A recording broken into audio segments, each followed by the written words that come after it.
A pivotal national conference has been convened at Merit House in Abuja as a prelude to the 2024 Democracy Day celebration. The event, themed Democratic Governance in Nigeria, the Journey So Far, What Next?, brought together a diverse group of stakeholders and civil society organizations to deliberate on the state of democracy in the nation. Participants emphasized the importance of empowering the younger generation to take an active role in shaping Nigeria's democratic future as the country prepares to celebrate its 25th anniversary of uninterrupted democratic rule. Our correspondent, Bito Bryan, has details. Nigeria is set to celebrate 25 years of unbroken democracy come June 12th, and as the nation gears up to commemorate the observance, a national conference designed to engender enhanced youth participation and inclusivity in governance featured speeches and panels of discussion to review the country's democratic history and significant strides since its adoption of a parliamentary system to complement the executive and judicial arms of government. Convener of the conference, Prince Chidiebere Ani, buttressed the importance of improved governance hinged on adherence to democratic principles and the rule of law.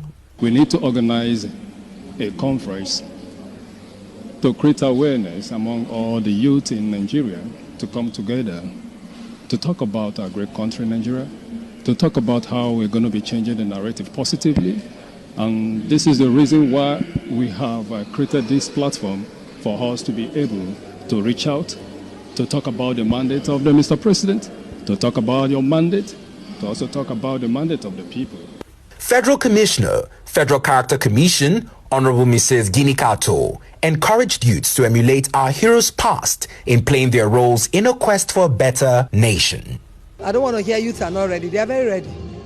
I don't want to hear elders are corrupt. Not all elders are corrupt. Even though it's true, some youths are not ready, some elders are corrupt. So that's why I use the word, they apply both sides. So it's about you and I. What do you want to do? What do you think? What's your mindset?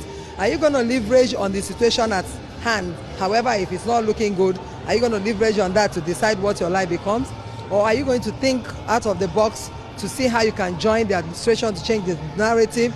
Even if you're not given opportunities to serve, you can serve behind the scene.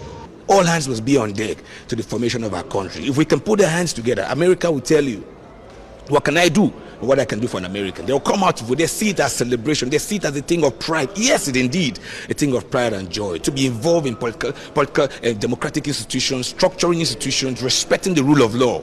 It's a right and it's something of joy to be able to be faithful to the Constitution of the Federal Republic of Nigeria.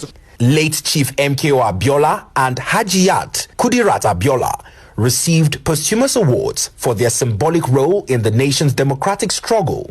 Receiving the award, their son, Alhaji Abdul Abiola, urged leaders and stakeholders to be selfless in their service to country.